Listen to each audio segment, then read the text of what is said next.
السلام علیکم ورحمۃ اللہ وبرکاتہ۔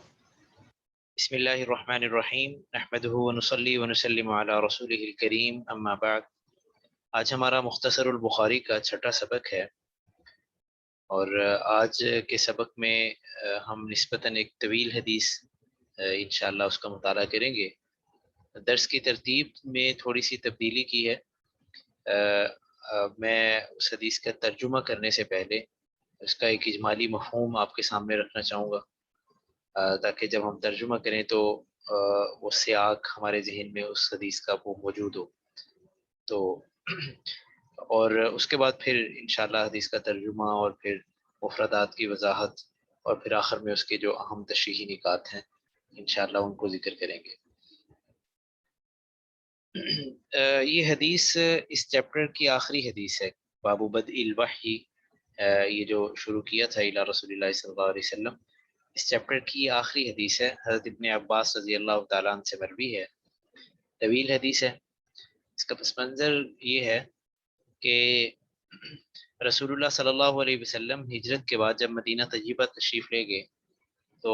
آپ حضرات جانتے ہیں کہ ایک کفار مکہ کے ساتھ مزاحمت کا ایک نیا دور شروع ہو گیا، اور ہر سال کوئی نہ کوئی قافلہ یا یہ ہے کہ کسی جنگی گروہ کے ساتھ جو ہے وہ مقابلہ ہوتا، اور مختلف یہ غزوات بڑے بڑے جو ہے وہ اسی عرصے کے اندر ہوئے۔ یہ 6 سال جو ابتدائی جو 6 سال ہیں ان میں یہی سلسلہ جاری و ساری رہا۔ ہجرت کے بعد جو چھٹا سال تھا 6 ہجری، اس میں رسول اللہ صلی اللہ علیہ وسلم عمرے کے لیے تشریف لے گئے، اور عمرہ تو نہیں ہو سکا اس سال، لیکن بہرحال ایک معاہدے کے ساتھ آپ واپس لوٹے، جسے ہم صلح حدیبیہ کہتے ہیں۔ اس معاہدے میں یہ طے ہوا تھا کہ 10 سال تک جو ہے وہ جنگ نہیں ہو، یعنی اگر وہ معاہدہ چلتا رہتا تو 16 ہجری کو جا کے وہ معاہدہ ختم ہونا تھا۔ اچھا، اس معاہدے کے بعد اب فریقین جو ہے وہ مطمئن ہو گئے، راستے پرامن ہو گئے، تجارتی قافلے جو ہے وہ مطمئن ہو گئے۔ تو رسول اللہ صلی اللہ علیہ وسلم نے اس صورتحال کا فائدہ اٹھاتے ہوئے آپ نے جو ایک آپ کے پڑوس کے اندر حجاز کے دائیں بائیں جو بڑی بڑی اس وقت کی سلطنتیں تھیں، جو بادشاہتیں تھیں، آپ نے ان تک بھی اسلام کی دعوت کا پروگرام بنایا۔ اور طریقہ کار یہ ہوتا تھا کہ اب صلی اللہ علیہ وسلم اپنا ایک خط لکھتے اور کسی قاصد کو بھیجتے، تو ان کی مجلس میں جا کے وہ خط بھی یعنی بنفس نفیس جو ہے وہ خط پڑھا جاتا، اور اب صلی اللہ علیہ وسلم کی طرف سے براہ راست ان کو اسلام کی دعوت یوں ملتی۔ تو ایسے ہی یہ ایک خط شاہ روم قیصر کی طرف بھی اب صلی اللہ علیہ وسلم نے روانہ کیا۔ قیصر روم کا یہاں پہ نام ہرقل آیا ہے، ہرقل۔ تو ہرقل کی طرف جب یہ خط گیا تو یہ بڑا زیرک بادشاہ تھا، اور روم کی وہ جو سلطنت تھی، یہ آپ جانتے ہیں کہ یہ عیسائی سلطنت تھی، اور یعنی اہل کتاب میں سے بھی تھا، صاحب مطالعہ بھی تھا، اور یعنی انبیاء کے اوصاف سے اور نبوتوں سے، ان چیزوں سے واقف بھی تھا۔ تو انہی دنوں اس نے ایک خواب بھی دیکھا کہ ایک صبح اٹھا تو بڑا پریشان تھا۔ اسی حدیث کے اندر اس کا آخر میں اس کا تذکرہ آ رہا ہے، لیکن میں ترتیب میں اس کو ذرا پہلے ذکر کر رہا ہوں۔ تو اس نے یہ خواب میں یہ دیکھا کہ ایک قوم جن کے ہاں ختنوں کا رواج ہے، جو ختنے کرتے ہیں بچوں کے، اور وہ ان کا بادشاہ جو ہے وہ میری سلطنت پر غالب آ گیا۔ اس کو بڑی پریشانی لاحق ہوئی، یہ علم نجوم کا ماہر بھی تھا، تو اس نے وہ احوال وغیرہ لیے کہ ایسی کون سی قوم ہے۔ تو پہل تو اس نے اس کا خیال تھا کہ یہ یہودی ہے، لیکن انہی دنوں میں اب صلی اللہ علیہ وسلم کا خط لے کر حضرت دحیہ کلبی اس کے پاس آئے، تو احوال وغیرہ لیے تو پتہ چلا کہ یہ عرب قوم ہے۔ اس کو یوں اندازہ تو ہو گیا، لیکن اس نے مزید اطمینان کے لیے ایک کام اور کیا۔ وہ یہ کہ آپ جانتے ہیں کہ شام جو ہے یہ ایک تجارتی ہب تھا بہت بڑا اس وقت کا۔ قرآن پاک میں بھی آتا ہے رحلت الشتاء والصیف، عام طور پہ جو گرمائی قافلے تھے وہ شام کی طرف ہی جاتے تھے تجارت کے، تو اس نے وہ پتہ کروایا کہ معلوم کریں کہ اس علاقے کے کون سے لوگ جو ہے وہ تجارتی سلسلے میں یا کسی اور سلسلے میں جو ہے وہ یہاں پہ آئے ہوئے ہیں، میں وہاں مقامی لوگوں سے کچھ احوال لینا چاہتا ہوں۔ تو اتفاق سے ابو سفیان ان دنوں ایک تجارتی قافلے کے ہمراہ وہ گئے ہوئے تھے، یہ صلح حدیبیہ کے بعد کی بات ہے، ابھی تک یہ مسلمان تو نہیں ہوئے تھے، لیکن بہرحال ان دنوں یہ ایک تجارتی قافلے کے ساتھ شام گئے ہوئے تھے۔ پتہ چلایا اور ان کے ساتھ رابطہ ہوا تو کیسر روم نے ابو سفیان اور ان کے قافلے کو اپنی مجلس کے اندر بلایا اور کچھ سوالات بڑے ٹیکنیکل انداز میں، کچھ بڑے اہم سوالات جو ہے وہ اب صلی اللہ علیہ وسلم سے متعلق وہ ابو سفیان سے کیے، اور پھر ابو سفیان جو جواب دیتا تھا اس کا بڑا وہ اس کا جو ہے وہ انالیسز یہ کرتا، اور اس انالیسز کے بعد یہ اس نتیجے پہ پہنچ گیا، یہ تقریباً کوئی 11-12 کے قریب سوالات ہیں، یہ اس نتیجے پہ پہنچ گیا ان سوالات کے جواب لینے کے بعد کہ واقعتاً یہ جس کا خط آیا ہے اور یہ پیغام جس نے مجھ تک بھیجا ہے وہ نبی ہے۔ اور بھی اس نے ایک دو ذرائع سے پتہ کروایا، اپنے کچھ دوست تھے، پادری دوست اور جو علم نجوم کے ماہر تھے ان سے بھی اس نے، لیکن یہ ہے کہ اس پوری صورتحال کے باوجود وہ اسلام قبول نہیں کر سکا، اس کو اپنی بادشاہت کے زوال کا ڈر تھا اور کہ لوگ مجھے قتل نہ کر دیں، تو بس بہرحال لالچ یا خوف کی وجہ سے وہ اسلام سے تو جو ہے وہ محروم رہا، لیکن اس نے یہ ضرور کیا کہ رسول اللہ صلی اللہ علیہ وسلم کو جان گیا تھا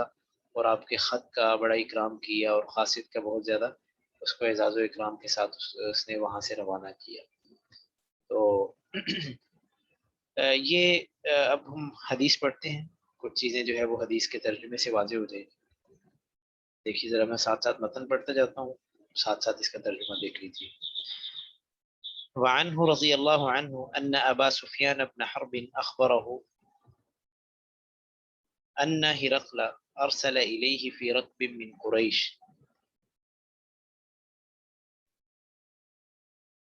حضرت ابن عباس رضی اللہ تعالیٰ عنہ سے ہی روایت ہے کہ ابو سفیان ابن حرب نے ان کو بتایا کہ ہرقل نے ان کی طرف جبکہ وہ قریش کے ایک قافلے میں تھے اور کانو تجارن بالشام، شام میں بطور تاجر کے وہ تھے، تو ایک یعنی قاصد بھیجا، ارسل الیہ قاصد ایک بھیجا، فی المدت التي كان رسول اللہ صلی اللہ علیہ وسلم مات فیہا ابا سفیان وکفار قریش، اسی مدت میں جبکہ رسول اللہ صلی اللہ علیہ وسلم نے انہیں ان سے معاہدہ کر رکھا تھا، جب رسول اللہ صلی اللہ علیہ وسلم نے اس میں یعنی اس مدت میں معاہدہ کر رکھا تھا ابو سفیان اور قریش کے کفار کے ساتھ، تو یہ لوگ ابو سفیان اور اپنا یہ اپنے قافلے کے ہمراہ فاتوہ ہرقل کے پاس آئے، جبکہ وہ لوگ یعنی ہرقل اور اس کے جو لشکری وغیرہ وہ ایلیا کے اندر تھے، ٹھیک ہے، بیت المقدس، ایلیا بیت المقدس کا نام ہے، تو فدعاہم فی مجلسہ وحولہ عظماء الروم، تو اس نے انہیں اپنی مجلس میں بلایا جبکہ اس کے ارد گرد روم کے بڑے بڑے لوگ تھے، پھر اس نے ان کو بھی دعوت دی اور فدعا بالترجمان اور اپنے ترجمان کو بھی بلوایا، فقال پھر اس نے یہ کہا کہ ایکم اقرب نسبا بهذا الرجل الذي يزعم انه نبی، تم میں سے کون زیادہ قریب ہے نسب کے اعتبار سے اس شخص کے ساتھ جو یہ گمان کرتا ہے کہ وہ نبی ہے، یعنی تم میں سے کس کا نسب اس کے زیادہ قریب ہے؟ تو فقال ابو سفیان فقلت انا اقربهم، تو ابو سفیان نے کہا کہ ابو سفیان کہتے ہیں یعنی وہ روایت کرتے ہیں کہ میں نے کہا کہ میں سب سے زیادہ قریب ہوں، تو ہرقل نے کہا کہ ادنوہ منی وقربوا اصحابہ فجعلوهم عند ظہری، کہ اسے میرے قریب کر دو اور اس کے ساتھیوں کو بھی قریب کر دو اور انہیں اس کی پیٹھ کے پاس بٹھا دو، یعنی اس کی پشت کے پاس جو پیچھے پچھلی جانب جو ہے وہ ان ساتھیوں کو بٹھا دیا جائے اور آگے ابو سفیان کو بٹھا دیا جائے۔ تو ثم قال لترجمانه، پھر اس نے اپنے ترجمان سے کہا کہ قل لهم انی سائل عن هذا الرجل، کہ میں اس سے سوال کرنے والا ہوں اس شخص کے بارے میں، یعنی رسول اللہ صلی اللہ علیہ وسلم سے متعلق اس سے سوال کرنے والا ہوں۔ فَإِن كَذَبَنِي فَكَذِّبُوهُ، اگر یہ مجھ سے جھوٹ بولے تو تم اس کی تکذیب کرو، اس کو جھٹلا دو۔ فواللہ لولا الحیاء من ان یأثروا علی کذبا لکذبت عنہ، ابو سفیان کا ہی یہ کہنا ہے کہ بخدا اگر اس چیز سے مجھے حیا نہ ہوتی کہ وہ میری طرف سے جھوٹ نقل کریں گے تو لکذبت عنہ، تو میں جھوٹ بول دیتا، یعنی اس کو اتنا تو اطمینان تھا اپنے ساتھیوں کے بارے میں کہ یہ یہاں تو مجھے جھٹلائیں گے نہیں، لیکن یہ تو ہے کہ میں نے میرے سوالات سے متعلق جو ہے وہ اپنے علاقے میں جا کے یہ کہہ دیں گے کہ اس نے فلاں فلاں بات کا جھوٹ بولا ہے، تو یہ اس نے ابو سفیان نے کہا کہ مجھے اگر اس بات کی حیا نہ ہوتی کہ یہ میری طرف سے جھوٹ نقل کر دیں گے تو لکذبت عنہ، تو میں آپ صلی اللہ علیہ وسلم کے بارے میں جھوٹ بول دیتا، لیکن یہ ہے کہ کوئی ایسا چانس نہیں تھا، تو وہ سوالات کا سلسلہ اب شروع ہوتا ہے۔ ثم كان اول ما سألني عنه ان قال،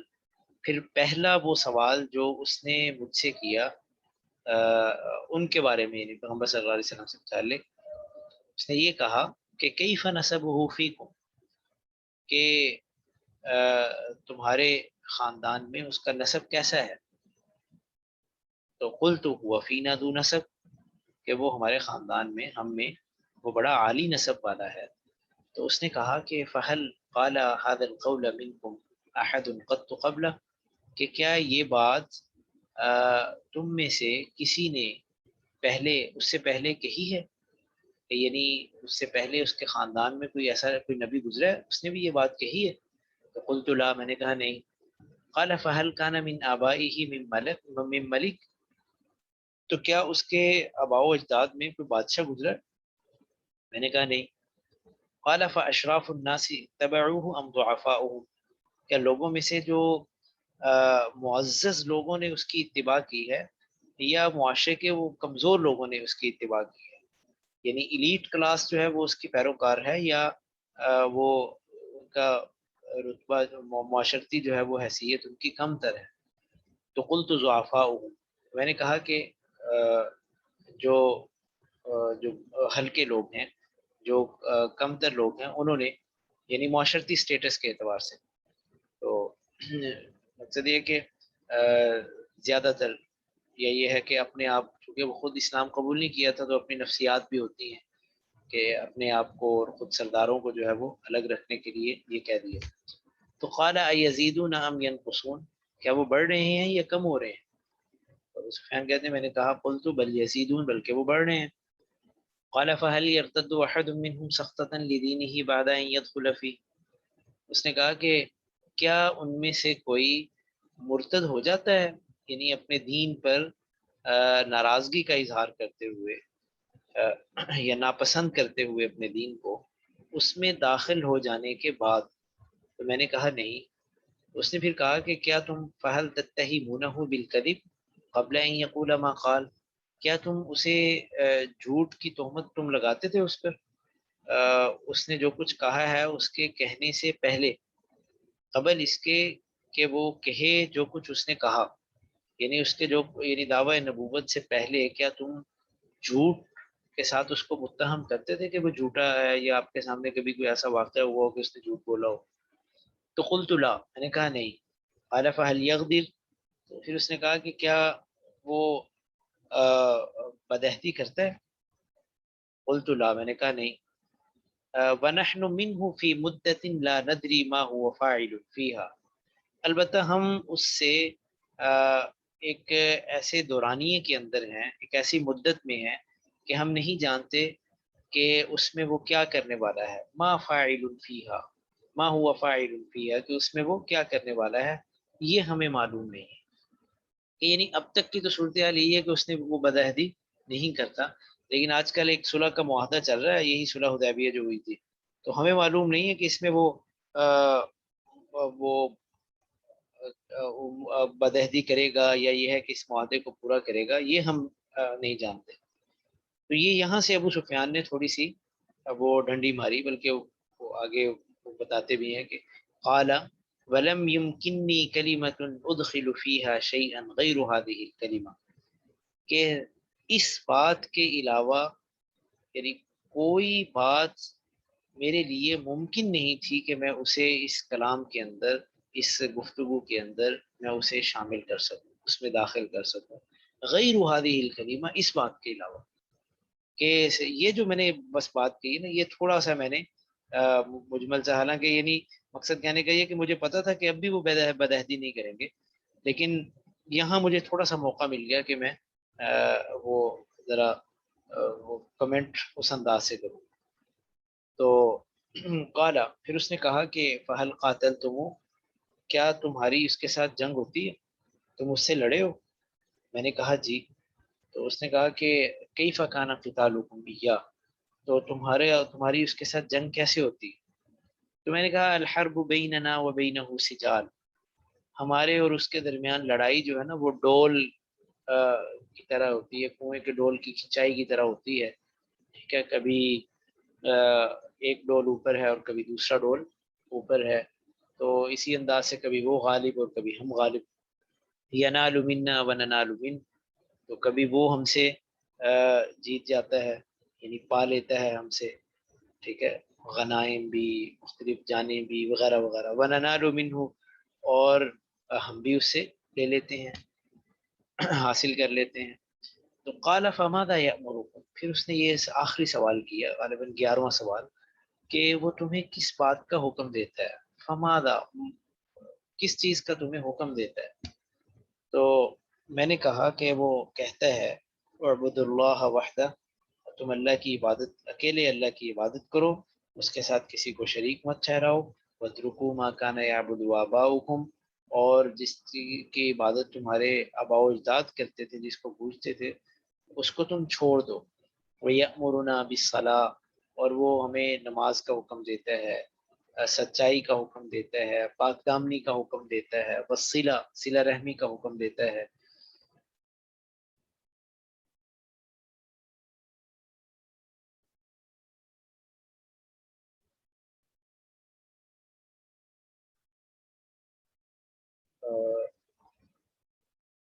ہاں، فقال علی ترجمان، تو پھر اس نے اپنے ترجمان سے کہا کہ قل لہو، یعنی یہ سوالات جب مکمل ہو گئے تو پھر اس نے یہ کہا کہ اب اس سے یہ کہو کہ انی سألتک، اب وہ انالیسس کر رہا ہے ان جوابات کا، کہ میں نے تم سے پوچھا اس کے نسب کے بارے میں، تم نے ذکر کیا کہ انہ فیکم ذو نسب، کہ وہ تمہارے درمیان عالی نسب والا ہے، تو اسی طرح وَكَذَلِكَ الرُّسُلُ تُبْعَثُ فِي نَسَبِ قَوْمِهَا، پیغمبروں کو اپنے قوم کے نسب میں یوں ہی بھیجا جاتا ہے، یعنی جو سب سے عالی نسب ہوتا ہے وہ ان کے لیے یعنی اللہ تعالیٰ کی طرف سے طے پاتا ہے۔ وَسَأَلْتُكَ، اور میں نے تم سے پوچھا کہ هل قال احد منکم هذا القول قبل، کیا تم میں سے کسی نے یہ بات پہلے کہی ہے تمہاری فیملی کے اندر؟ تو تم نے ذکر کیا کہ نہیں، تو فقلت، تو پھر میں کہتا، یعنی اگر فقلت، تو میں نے کہا، یعنی میری رائے یہ ہے، میرا کہنا یہ ہے کہ اگر کہیں لو کان احد قال هذا القول قبل، اگر کسی نے اس سے پہلے یہ بات کہی ہوتی تو لقلت، تو میں یہ کہتا کہ رجل یتأسیٰ بقول قیل قبلہ، کہ ایک آدمی ہے بس وہ ایک ایسے قول کی پیروی کر رہا ہے، نقالی کر رہا ہے جو اس سے پہلے کہا جا چکا ہے، کہ اس کے خاندان میں بس کسی نے دعویٰ کیا تھا تو یہ اسی کی نقالی کر رہا ہے۔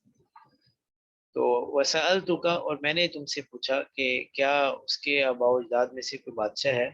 تم نے ذکر کیا کہ نہیں، تو میں نے کہا کہ اگر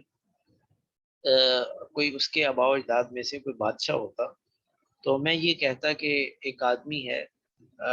جو اپنے باپ کی بادشاہت کا طالب ہے، وہ طلب کر رہا ہے، بس اپنے یہ ایک ذریعہ بنایا ہوا ہے اس نے، اور اصل اس کا مقصد جو ہے وہی سلطنت اور بادشاہت حاصل کرنا ہے۔ میں نے تم سے پوچھا کہ کیا تم اسے جھوٹ سے متہم کرتے ہو اس کے یہ کچھ کہنے سے پہلے، تو تم نے ذکر کیا کہ تم نے بتایا کہ نہیں. تو فقط اعرف، اسی طرح میں جانتا ہوں کہ انہ لم یکن، تو میں جانتا ہوں کہ لم یکن لیذر الکذب علی الناس، کہ وہ نہیں ہے کہ لوگوں پر جھوٹ چھوڑے، کہ لوگوں کے بارے میں جب وہ جھوٹ نہیں بولتا تو ویکذب علی اللہ، تو ایسا بھی نہیں ہے کہ اللہ تعالیٰ پر جھوٹ بولے. یعنی نبوت کا معاملہ تو اس سے بھی زیادہ سخت ہے، جب وہ لوگوں پر نہیں بولتا تو اللہ تعالیٰ پر جھوٹ کیسے بولے گا. وسألتک، اور میں نے تم سے پوچھا کہ کیا معزز لوگوں نے اس کی پیروی کی ہے یا یہ ہے کہ کمزور لوگوں نے. تو تم نے بتایا کہ کمزور لوگوں نے اس کی پیروی کی ہے، اور رسولوں کے جو متبعین وہ یوں ہی ہوتے، ایسے ہی ہوتے ہیں، وہم اتباع الرسل.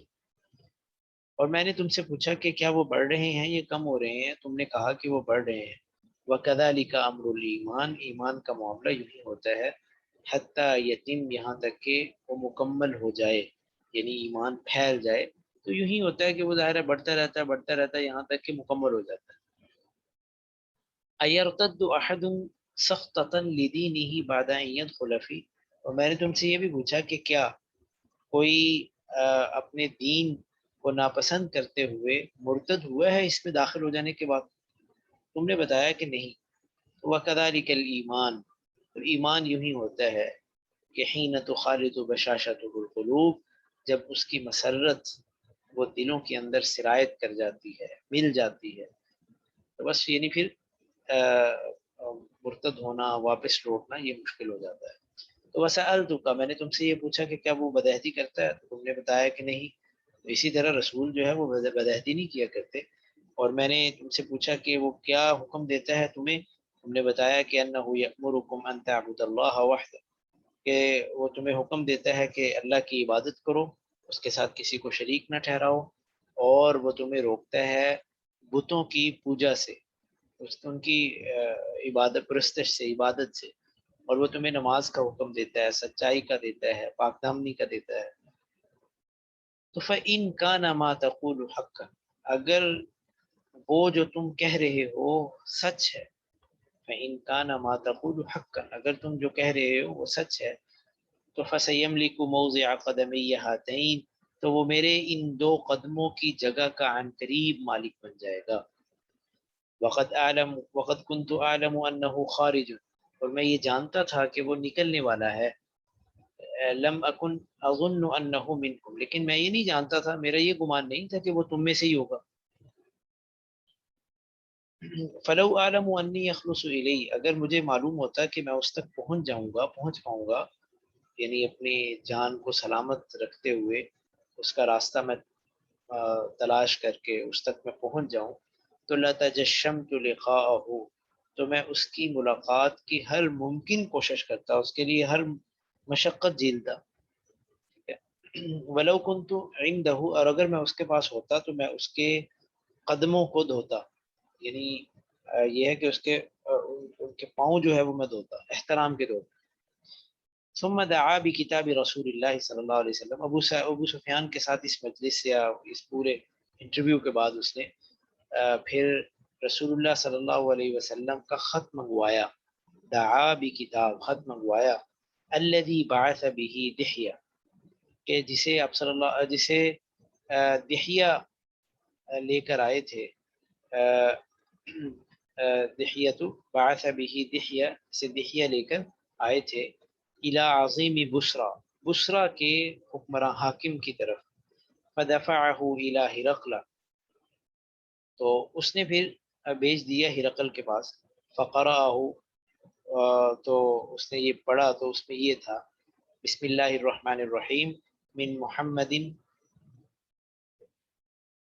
محمد عبد الله ورسوله إلى هرقل عظيم الروم، سلام على من اتبع الهدى، أما بعد فإني أدعوك بدعاية الإسلام، أسلم تسلم يؤتك الله أجرك مرتين، فإن توليت فإن عليك إثم الأريسيين. اور آگے ایک آیت ہے: وَيَا أَهْلَ الْكِتَابِ تَعَالَوْا إِلَىٰ كَلِمَةٍ سَوَاءٍ بَيْنَنَا وَبَيْنَكُمْ. بسم اللہ الرحمن الرحیم، یہ محمد اللہ کے بندے اور اس کے رسول کی طرف سے ہے. روم کے حکمران ہرقل کی طرف، سلامتی ہو ان لوگوں پر جو ہدایت کی پیروی کرے۔ اما بعد، میں تمہیں اسلام کی دعوت دیتا ہوں، اسلام لے آئیے، آپ امن میں رہیں گے، تسلم، آپ سلامتی میں رہیں گے، اور اللہ تعالیٰ آپ کو دوہرا اجر دے۔ لیکن اگر آپ نے اعراض کیا، فَإِن تَوَلَّيْتَ، اگر آپ نے منہ پھیرا، اعراض کیا، تو عوام کا، عام لوگوں کا گناہ بھی تم پر ہی ہوگا۔ پھر آپ نے یہ آیت پڑھی، یعنی اس پہ لکھی کہ یا اہل الکتاب تعالوا الی کلمۃ سواء بیننا، اے اہل کتاب اس بات کی طرف آ جاؤ جو ہمارے اور تمہارے درمیان مشترک ہے، کہ ہم نہ عبادت کریں مگر اللہ کی، اور نہ شریک ٹھہرائیں اس کے ساتھ کسی کو، اور کوئی بھی ہم میں سے بعض کو اللہ کو چھوڑ کے رب نہ بنائیں۔ فَإِن تَوَلَّوْا، اگر انہوں نے اعراض کیا تو تم یہ کہہ دو کہ گواہ رہو ہم مسلمان، فَقُولُوا اشْهَدُوا بِأَنَّا مُسْلِمُونَ۔ قال ابو سفیان، تو ابن عباس کہتے ہیں کہ ابو سفیان نے کہا کہ فلما قال ما قال، کہ جب ہرقل نے کہا وہ کچھ جو اس نے کہا، یہاں پہ قالا جو ہے وہ 4 مرتبہ آ گیا، تو ہر ایک کا وہ آپ پتہ ہونا چاہیے کہ کیا، کہ ابو سفیان نے کہا، ابن عباس نے کہا کہ ابو سفیان کا کہنا یہ ہے کہ جب ہرقل نے کہا وہ کچھ جو اس نے کہا، وفرغ من قراءۃ الکتب، اور وہ کتاب اور وہ خط پڑھنے سے فارغ ہو گیا، تو اس کے پاس شور و غل بڑھ گیا، کثر عنده الصخب وارتفعت الاصوات، اور آوازیں اونچی ہو گئیں، واخرجنا، ہمیں نکال دیا گیا۔ تو میں نے اپنے ساتھیوں سے کہا لقد امر عمرو بن ابی کبشہ، ابن ابی کبشہ یعنی اس سے مراد آپ صلی اللہ علیہ وسلم کی ذات اقدس ہے، یہ مراد دیا اس نے کہ ابن ابی کبشہ کا معاملہ وہ تیز ہو گیا، انہ یخافہ ملک بنی الاسفر، تو بنی الاسفر کا بادشاہ بھی اب اس سے ڈرتا ہے، یعنی روم کا بادشاہ بھی اس سے ڈرتا ہے، مراد ہرقل۔ تو فما زلت، تو ابو سفیان کہتے ہیں کہ مجھے ہمیشہ اس بات کا یقین رہا کہ انہو سیظہر، کہ وہ غالب آئے گا، یعنی پیغمبر صلی اللہ علیہ وسلم جو ہے وہ غالب آ جائیں گے، یہاں تک کہ اللہ تعالیٰ نے میرے دل میں بھی اسلام ڈال دیا۔ آگے جو ہے وہ اس واقعے کی طرف وہ اشارہ ہے جو میں نے آغاز میں ذکر کیا کہ وکان ابن الناطور صاحب ایلیا و ہرقل، ابن ناطور جو ایلیا کا حکمران تھا اور ہرقل کا ایک مصاحب تھا، یعنی اس کی طرف سے گورنر تھا ایلیا کا، یہ اسقفاً علی نصار الشام، یہ شام کے عیسائیوں کا لاٹ پادری تھا، ٹھیک ہے۔ وہ بیان کرتا ہے کہ ہرقل جب ایلیا آیا تو ایک صبح وہ اٹھا کہ اس کی طبیعت بہت زیادہ خراب تھی، اصبح خبیث النفس، کہ اس کا جی جو ہے وہ بہت زیادہ بجھا ہوا تھا، اس کا اندر بجھا ہوا تھا، مطلب یہ کہ اس کی طبیعت خراب تھی۔ تو اس کے بعض مشیروں نے اسے یہ کہا، فقال بعض بطارقته قد استنکرنا حیتک، کہ آپ کی جو حالت ہے وہ ہمیں بڑی عجیب لگ رہی ہے، کہ آپ کی حالت کو ہم نے اوپرا سمجھا ہوا کہ مطلب یہ کہ آپ پہلے کی طرح حشاش پشاش نہیں۔ تو ابن ناطور نے کہا کہ ہرقل وہ حسا، یعنی بڑا کاہن بھی تھا، جو ستاروں میں بھی دیکھا کرتا تھا، یعنی نجومی بھی تھا اور کاہن بھی۔ فقال لهم حين سألوه، تو پھر ہرقل نے ان سے کہا جب انہوں نے یہ سوال کیا اس سے کہ انی رأیت اللیلہ، میں نے رات خواب میں دیکھا ہے، حین نظرت فی النجوم، جب میں نے ستاروں میں دیکھا، کہ ان ملک الختان قد ظہر، کہ اس قوم کا بادشاہ جو ختنے کرتے ہیں وہ غالب آ گیا ہے۔ تو کون ختنے کرتا ہے من هذه الامہ، اس زمانے میں سے، یعنی اس امت میں کون قومیں ہیں جو ختنہ کرتی ہیں، جن کے ہاں ختنے کا رواج ہے؟ تو ان کے مشیروں نے کہا لیس یختتن الا الیہود، کہ یہود کے علاوہ تو اور کوئی نہیں کرتا۔ تو فلا یہمنک شأنہم، ان کی حالت کا تمہیں اندازہ ہی ہے، فلا یہمنک شأنہم، ان کی حالت وہ تمہیں تشویش میں نہ ڈالے، وہ تمہیں پریشان نہ کرے، یعنی یہ کوئی ایسی پریشانی والی بات نہیں، یہ یہودی کرتے ہیں اور ان کو ہم جانتے ہیں کہ ان کی کتنی تعداد ہے اور کیا۔ وقتب الی مدائن ملکک، اور ان سے نپٹنا بھی آسان ہے کہ وقتب الی مدائن ملکک، آپ اپنی بادشاہت میں اپنی سلطنت کے جو مختلف شہروں کی طرف آپ خط لکھ دیں۔ فیقتلوا من فیہم من الیہود، وہ اس میں جو یہودی آباد ہیں وہ ان کو قتل کر دیں گے۔ فبینما ہم علی امرہم، ابھی وہ اسی معاملے کے اندر تھے، یعنی اسی میں گفتگو چل رہی تھی، اٹکے ہوئے تھے اسی سوچ و بچار کے اندر، کہ اتی ہرقل برجل، تو ہرقل کے پاس ایک آدمی کو لایا گیا جسے غسان کے بادشاہ نے اس کی طرف بھیجا تھا، جو رسول اللہ صلی اللہ علیہ وسلم کی خبر بتا رہا تھا، ٹھیک ہے۔ تو فلم استخبرہ ہرقل، زیادہ مان لیجیے کہ یہ دحیہ قلبی ہی کا ذکر ہے، تو جب ہرقل نے اس سے تفتیش کی تو کہا اس نے، یعنی اپنے جو حواشی تھے، خدام تھے، ان سے کہ اذهبوا، اسے لے جاؤ اور دیکھو کیا اس کا ختنہ ہوا ہے یا نہیں ہوا، یعنی یہ کیسی قوم ہے، کیا انہی میں سے تو نہیں ہے، اس سے متعلق اس نے خواب دیکھا تھا۔ فنظروا الیہ، انہوں نے دیکھا، انہوں نے آ کے بتایا کہ جی اس کا ختنہ ہوا ہے، اور وسألہ عن العرب، پھر اس نے عرب سے متعلق پوچھا، تو اس نے بتایا کہ ان کے ہاں بھی ختنے کا رواج ہے، ہم یختتنون، وہ بھی ختنہ کرتے ہیں۔ تو پھر ہرقل نے کہا کہ ھذا ملک هذه الامة قد ظہر، یہی اس زمانے کا، اس امت کا بادشاہ ہے جو ظاہر ہو چکا ہے۔ ثم كتب ہرقل الى صاحب له برومیہ، پھر روم میں اس نے اپنے ایک دوست کی طرف لکھا، ہرقل نے اپنے ایک دوست کی طرف خط لکھا، وَكَانَ نَظِيرَهُ فِي الْعِلْمِ، اور وہ علم نجوم وغیرہ کے اندر اسی کے مثل تھا، یعنی وہ بھی بڑا ماہر تھا۔ تو پھر ہرقل حمص چلا گیا، فلم یریم حمصا، ابھی وہ حمص سے نکلا نہیں تھا کہ اس کے دوست کا خط آ گیا، یعنی وہ جواب آ گیا خط کا، ٹھیک ہے، یوافق رأی ہرقل علی خروج النبی صلی اللہ علیہ وسلم وانہ نبی، کہ جس میں اس کی رائے ہرقل کی رائے کے موافق تھی نبی کریم صلی اللہ علیہ وسلم کے بعثت، آپ کے آنے پر، اور اس بات پہ کہ آپ نبی ہیں، یعنی اس کو بھی اطمینان تھا، اس نے بھی تصدیق کی کہ آپ نبی ہی ہیں۔ تو فآذن ہرقل لعظماء الروم فی تذکرۃ اللہ، تو پھر ہرقل نے روم کے جو بڑے لوگ تھے ان کو اپنے محل کے اندر بلایا، آدینہ یعنی ان کو اجازت دی کہ وہ آئیں، ان کو بلایا، بحمص یعنی حمص کے اندر، یہ حمص جو ہے وہ اس کا ہیڈ کوارٹر تھا۔ تو ثم امر بابوابها فغلقت، اور ایک خطرے کی پیشبندی کے طور پہ اس نے محل کے دروازوں سے متعلق اس نے حکم دیا، ثم امر بابوابها، کہ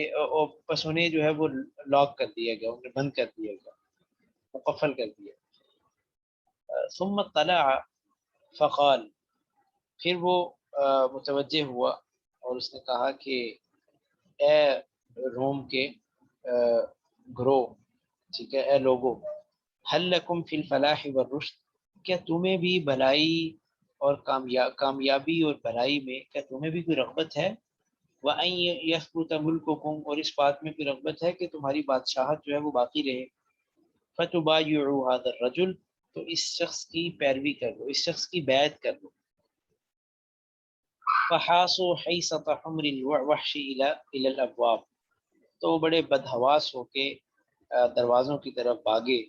جیسے وہ جنگلی گدھے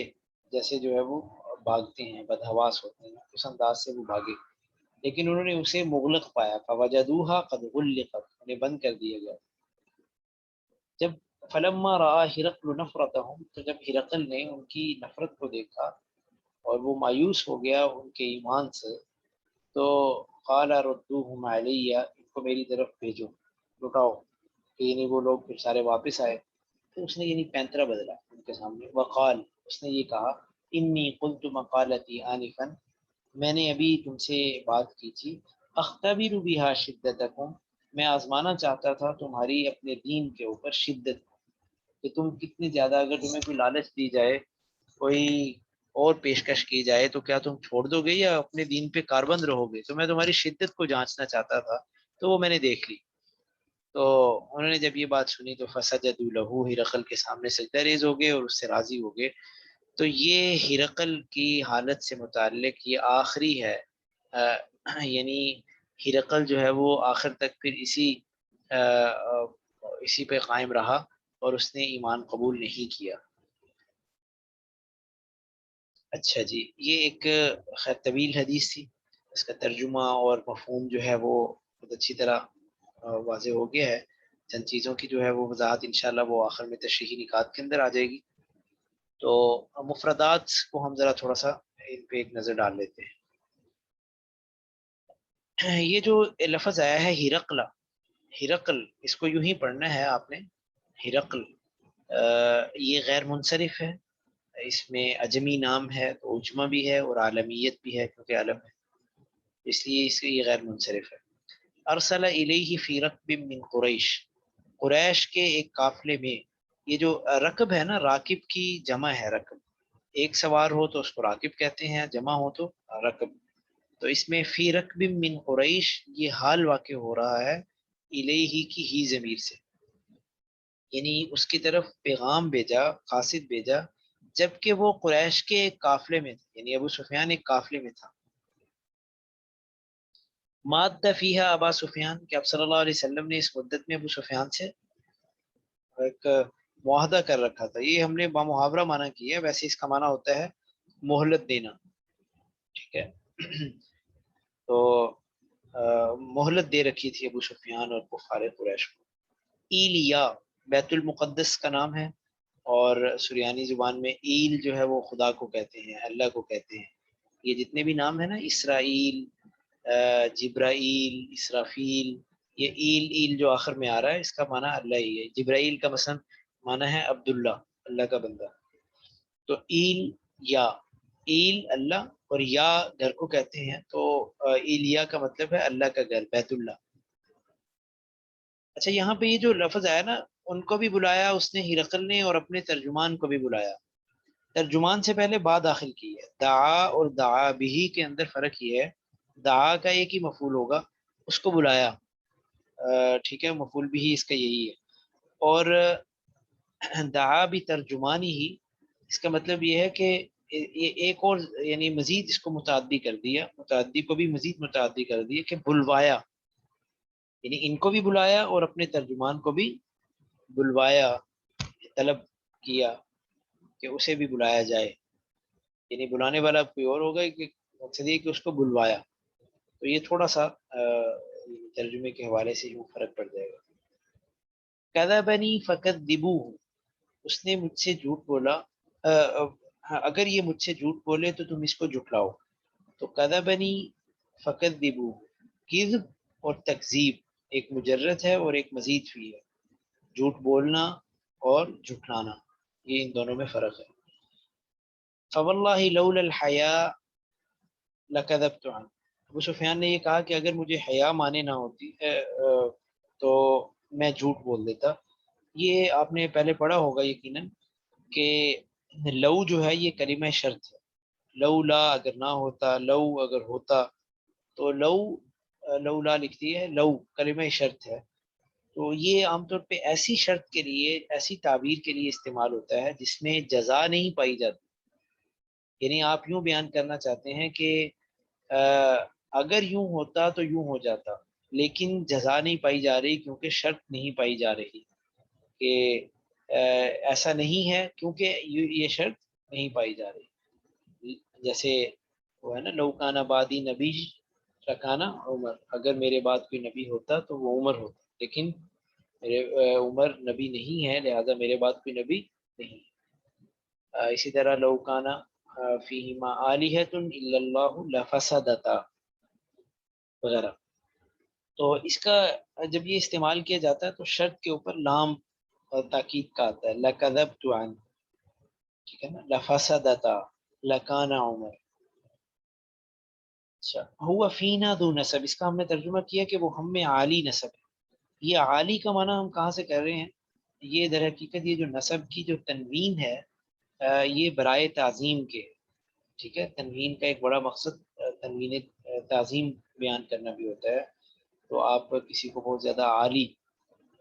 یا کسی کو بہت زیادہ بلند و برتر، اس کے لیے بعض اوقات تنوین کا لفظ استعمال، تنوین آ جاتی ہے. تو اس لیے اس کا ترجمہ ہوگا عالی نسب، بڑے نسب والا ہے. اس کے بعد آگے ہے یہ جو تعبیر ہے ہلکانہ من آبائی ہی من ملک، کہ کیا اس کے آباء و اجداد میں سے کوئی بادشاہ ہے. تو یہ تو صرف ایک توجہ آپ کی دلانے کے لیے کہ حل جہاں پہ استعمال ہوتا ہے عام طور پہ اس کے اندر آگے اس کی تعبیر کے اندر جس چیز سے متعلق سوال کیا جا رہا ہے مین اس پہ داخل کر دیتے ہیں، تو یہ مین زائدہ ہوتا ہے، یا بعضوں نے کہا کہ یہ ایک تاکید کا معنی دیتا ہے کہ کیا کوئی بھی، جیسے احدن کہہ دیتے ہیں، ٹھیک ہے، تو یہاں مین تاکید، کیا کوئی بھی کوئی بادشاہ گزرا ہے، ٹھیک ہے، تو مین یہ زائدہ ہے، اس کا کوئی ایسا لانے کی ضرورت نہیں ہوتی، لیکن بہرحال محاورے کے اندر یہ استعمال ہوتا ہے، جیسے قرآن پاک میں بھی آتا ہے نا یوم نقول لجہنم حل امتلأت وتقول هل من مزید، کہ جہنم سے معاذ اللہ کہ جس دن ہم یہ کہیں گے کہ کیا تو بھر گئی ہے، تو وہ کہے گی کہ کیا اور بھی ہے، کیا اور ہے، یہ مقصد ہے کہ میرے اندر گنجائش ہے. اللہ تعالیٰ ہم سب کو آخرت میں رکھے. تو یہ خیر بہرحال من اس میں آ جاتا ہے، تو یہ من زائدہ ہوتا ہے. اچھا آگے ہے یہ یأتسی بقول، یأتسی، اقتصا یأتسی کا مطلب ہوتا ہے اقتدا کرنا، نقالی کرنا. تو یفتعل باب افتعال سے. آگے ہے سختتاً لدینی، یہ مفعول لہو ہے اور مصدر ہے سخت، سخط یسخط، اس کا مطلب ہوتا ہے ناراض ہونا. سختتاً لدینی، اپنے دین کو ناپسند کرنے کی وجہ سے، مفعول لہو ہے، اس لحاظ سے یہ منصوب ہے. وَنَحْنُ مِنْهُ فِي مُدَّةٍ لَا نَدْرِي مَا هُوَ فَاعِلٌ فِيهَا. یہ جملہ ذرا اس میں ضمیریں زیادہ آ گئی ہیں، تو میں نے سوچا کہ اس کی ترکیب آپ کے سامنے کر دی جائے. اس کا مطلب یہ کہ وَنَحْنُ مِنْهُ فِي مُدَّةٍ، وَنَحْنُ جو ہے یہ مبتدا ہے اور آگے ساری اس کی خبر ہے. تو یہ جو ہے نا نحن منہ، مقصد یہ ہے کہ نحن ثابت یا موجودون منہ، یہ منہ موجودون کے متعلق ہو جائے گا کہ ہم موجود ہیں اس سے، یعنی اس سے اس وقت ہم ہمارا یہ تعلق ہے، ٹھیک ہے، ہم موجود ہیں اور ہمارا اس کے ساتھ یہ تعلق ہے. منہ یعنی اس لیے یہ لایا گیا، تو یہ متعلق ہو جائے گا موجودون کے. فی مدت، ایک ایسی مدت کے اندر، یعنی ہم رہ رہے ہیں، موجود ہیں. فی مدت بھی اسی کے متعلق ہو جائے گا، لیکن یہ جو مدہ لفظ ہے یہ موصوف ہے، اور لا ندری ما هو فاعل فیہا، یہ پورا جملہ جو ہے یہ مدت کی صفت بنے گا، موصوف صفت مل کے مجرور بنے گا اور جار مجرور موجود ان کے متعلق ہو جائے گا. تو آگے یہ جملے کی ترکیب تو آسان ہے، لا ندری ما هو فاعل فیہا، یہ پورا جملہ اس کی صفت بن جائے گا. الحرب بیننا و بینہ سجال، یہ ایک اہم ایک گرامر کے حوالے سے اس میں قابل اشکال بتایا کہ الحرب یہ تو ہو گیا مبتدا، بیننا و بینہ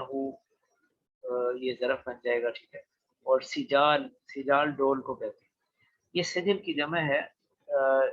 تو سجال یعنی وہ ہمارے اور اس کے درمیان لڑائی جو ہے نا وہ ڈولوں کی طرح ہوتی ہے کہ اوپر نیچے آ رہے ہیں، بس کنویں کے جیسے ڈول ہوتے ہیں رسی کے ساتھ بندھے ہوئے. تو یہ سجال جو ہے یہ جمع ہو جائے گا، اور الحرب جو ہے یہ واحد ہے، مبتدا اور خبر میں تو مطابقت ہونی چاہیے. تو اس کا جواب بعضوں نے یہ دیا ہے کہ الحرب جو ہے وہ اس میں جنس ہے، اور جب اس میں جنس کے طور پہ مبتدا کو لایا جائے تو اس کی خبر جمع بھی ہو سکتی ہے. لیکن بہرحال اس تکلف کی ضرورت نہیں ہے، ہم سجال کو جمع ضروری تو نہیں ہے کہ یہ جمع ہی ہو، ہم اس کو جمع مانیں. یہ مساجلہ یا سجال یہ مصدر کے طور پہ بھی استعمال ہو سکتا ہے. ساجلہ یساجلو باب مفعلہ سے یہ مصدر کا وزن ہے. تو اس کا مطلب ہے کہ جیسے وہ ڈولوں کو کھینچنا ہوتا ہے، لڑائی جو ہے اس وقت اس کی یہی کیفیت بنی ہوئی. لم یکن لیذر الکذب علی الناس، یہ جو ہے نا یذر، وذر یذر، اس کا مطلب ہوتا ہے یہ ترک کرنا، کسی چیز کو چھوڑنا. ٹھیک ہے، قرآن پاک میں بھی آتا ہے کان اللہ لیذر المؤمنین علی ما انتم علیہ حتی یمیز الخبیث من الطیب، کہ اللہ تعالیٰ مومنین کو یوں ہی نہیں چھوڑے گا بلکہ وہ تمیز کر کے رہے گا کہ ان میں منافق کون ہیں اور مومن کون ہیں. تو لیذر چھوڑ دینا، وذرن اس کا مصدر ہے، تو وادیرہ یذر، یہ باب سامیہ. اچھا، یہ تو ایک صرف ایک لغوی معنی ہی وضاحت کرنے کے لیے اس کو لکھا. تو خالط بشاشتہ القلوب، تو جب اس کی بشاشت یعنی ایمان کی بشاشت جو ہے، خوشی، وہ دلوں کے ساتھ مل جاتی ہے. یعنی چہرے کی مسرت کو ویسے کہتے ہیں بشاشت، چہرے کی بشاشت، لیکن بہرحال یہاں پہ صرف مسرت مراد ہے کہ جب ایمان کی خوشی یا بشاشت وہ دلوں کے ساتھ مل جاتی ہے. لَتَجَشَّمْتُ لِقَاءَهُ، تو میں اس کی ملاقات کی ہر چند کوشش کرتا. تجشم کہتے ہیں مشقت برداشت کرنا، سفر کی ہر تکلیف کو اٹھانا. تو یہ مقصد ہے کہ میں اس کی ملاقات کی ہر مشقت میں برداشت کرتا. اچھا، یہ لفظ جو ہے نا وہ آگے یہ آیا ہے عظیمی بصرہ. یہ بصرہ ایک علاقے کا نام ہے، یہ بصرہ نہیں ہے، یہ عراق کا جو شہر ہے بصرہ، کوفہ بصرہ جو معروف شہر ہے، بلکہ یہ بھی ایک قدیم اور تاریخی علاقہ ہے شام کا، آج بھی اسی نام سے ہے، بصرہ کے نام سے. یہ تقریباً جو اردن کے پاس کا جو شام کا علاقہ ہے نا، یعنی بالکل جو اس کے ساتھ لگتا ہے، تو اس میں یہ بصرہ کا آج بھی علاقہ ہے. تو بصرہ شام کا علاقہ ہے. اس کے باغ کے اوپر جو ہے آپ نے پیش پڑھنی ہے اور آخر میں مقصودہ ہے بدعایت الاسلام. دعایہ اور ایک حدیث کے اندر یعنی مسلم شریف کی حدیث میں داعیت لفظ ہے. یہ دونوں جو ہے نا وہ مصدر کے شاذ وزن ہیں. دعویٰ کے معنی میں یہ مصدر کا ہی وزن ہے، یعنی اسلام کی دعوت. اسلم تسلم بڑا ایک معنی خیز جملہ ہے. اسلم آپ اسلام لیں، تسلم آپ امن میں رہیں گے. ٹھیک ہے، لفظی اور معنوی ہر لحاظ سے بڑا خوبصورت ایک مناسبت ہے. یہ تسلم جو ہے اس کے یہ مضارع کا صیغہ ہے، لیکن یہ آخر سے اس آخر میں اس پہ جزم ہے، اس لیے کہ یہ جواب امر واقع ہے. اریسیین، اریسی کی جمع ہے، ہم نے اس کا ترجمہ کیا عام لوگ، عوام. تو اس میں ویسے تو مختلف اقوال ہیں، لیکن یہ ہے کہ راجح یہی ہے کہ اریسی یہ کاشتکار کو